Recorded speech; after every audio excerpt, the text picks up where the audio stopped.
Hello AC technician भाई हो तो कैसे हैं आप लोग। उम्मीद करता हूँ अच्छे होंगे। ये डाइकिन का एसी है 2 टन का। हम लोग आए थे सर्विस करने के लिए, तो सर्विस करने से पहले चालू किए इसको, तो ये चालू नहीं हो रहा है।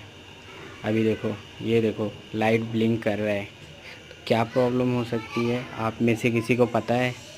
कस्टमर को हम बोले कि भैया चालू नहीं हो रहा है, ऐसा लाइट ब्लिंक कर रहा है, तो कस्टमर बोल रहा है अभी कल तो चालू था, आपने ही कुछ किया होगा। अभी क्या ही बताऊं। और ये रहा उसका आउटडोर। आप बताएं क्या प्रॉब्लम हो सकती है।